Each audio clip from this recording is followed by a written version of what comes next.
Good afternoon, students. Today we have to see another concept, DC motor. Already we have seen the DC generator. Now we have to see some important concept of the DC motor. First one comes back EMF. Now you can see first concept, back EMF. Before going to that, you see the DC shunt motor, how the DC shunt motor is connected. So already we are knowing armature and field winding. Armature is directly connecting to DC supply voltage 220 volts. This is called supply voltage. Then field winding is connected across armature. This is called one of the shunt motor. Field winding is shunted across the armature or connected parallel to the armature as shown in figure. So when the supply voltage is given to armature, V is the supply voltage. When the supply voltage is given to the armature, hence motor starts rotating or armature starts rotating. Hence a dynamically induced EMF is developed in the armature conductors. This induced EMF direction is found by Fleming's right hand rule. Fleming's right hand rule, it is such that it opposes the cause which produces it. Hence the armature current or back EMF opposes the applied voltage, because the applied voltage is main reason to cause the flow of armature current. Hence the flow of armature current is opposed by the back EMF. Such a EMF is also known as counter EMF or opposing EMF. This is known as back EMF. This is represented by EB. EB directly opposes the flow of applied voltage as shown in figure. From voltage expression, we may write V equal to EB plus IARA, where V is the supply voltage, EB is the back EMF, IA is the armature current, RA is the armature winding resistance, it is in ohms. Armature winding has more conductivity because armature resistance has very less, it may be 1 ohms or 2 ohms. From above expression, we may write back EMF EB equal to V minus IARA. Hence the armature current IA equal to P minus EB divided by RA, that is amperes.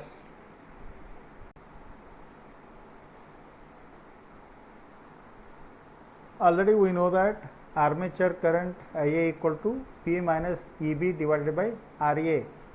RA is the resistance of armature winding. Usually this value is very less. It may be 1 ohms or it may be 2 ohms.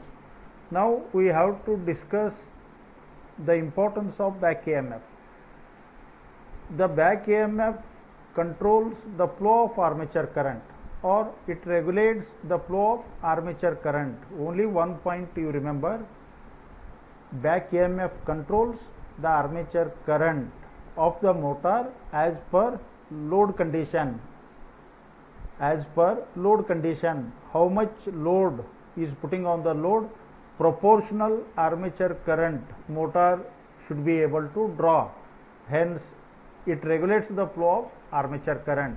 For that explanation, you consider first condition, no load condition. That means load is not applied. At this condition, motor draws the armature current very less, which meets to meet the overcome of friction and windage losses.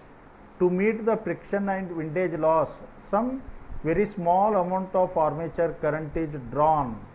Hence motor has to draw very less armature current. Hence EB value should be more. EB value should be more. It is approximately equal to voltage value. Voltage value. Hence EB is more, IA is less. Motor draws very less current. Now similarly extend your idea when some load is applied. As the load is applied, first effect, speed of the motor reduces.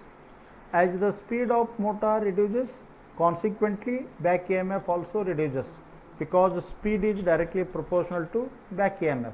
As speed reduces, EB reduces. Hence, this difference V minus EB increases. V minus EB increases, armature current increases. Again from same expression, this EB reduces,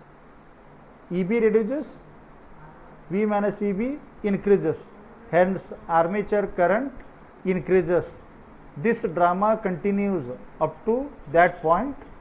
Armature current drawn is just produce a torque as per load condition,